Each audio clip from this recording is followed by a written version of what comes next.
اندھیر نگری چوپٹ راج وزیر اعظم پاکستان کے سیکرٹری کے رشتہ دار بھی پنجاب پولیس پر باری۔ لاہور تھانہ نشتر کالونی پولیس کی بے بسی اغوا کار دہشت کی علامت بن گئے۔ محنت کش فاروق میو کے بیٹے مبشر فاروق کو 15 اپریل کو روڈ ایکسیڈنٹ پر فیروزپور روڈ نشتر کالونی سے شدید تشدد کے بعد زبردستی اغوا کر کے ڈیرے لے جایا گیا۔ سی سی پی او لاہور کے حکم پر تھانہ نشتر کالونی میں مقدمہ کا اندراج کر لیا گیا۔ پولیس نے مغوی مبشر فاروق کو بازیاب کروایا اور 3 ملزمان کو گرفتار بھی کیا۔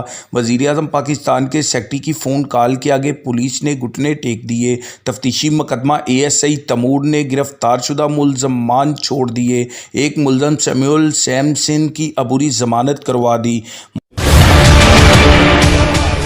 15 اپریل کو ان کو معمولی روڈ ایکسیڈنٹ کے بعد ایک نامعلوم کار والوں نے اغوا کر لیا اور اپنے ڈیرے پہ لے جا کے ان کو باندھ دیا گارڈ کے کمرے میں۔ پولیس نے ملزمان کو ریڈ ہینڈ گرفتار کیا اور مغوی کو ان سے بازیاب کروایا، لیکن اب پولیس جو ہے وہ ملزمان کے ساتھ ساز باز ہے اور میرے ساتھ تعاون نہیں کر رہی۔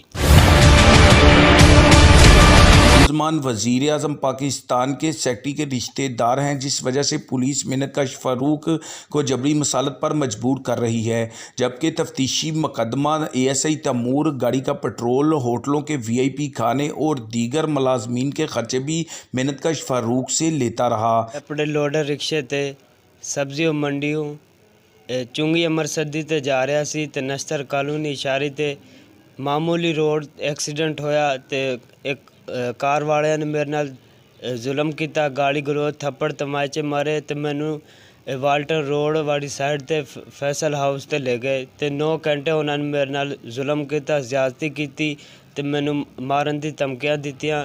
ٹریفک حادثہ پر اپنی ہی عدالت لگا کر نوجوان کو زبردستی اغوا کر کے ڈیرے پر لے جانا اور شدید تشدد کرنا ریاست میں ریاست قائم کرنے کی عکاسی کرتا ہے۔ وزیر اعظم پاکستان کے سیکرٹری کے رشتہ داروں کی طرف سے اقتدار کے نشے میں جرم کا ارتکاب کرنا لمحہ فکریہ ہے۔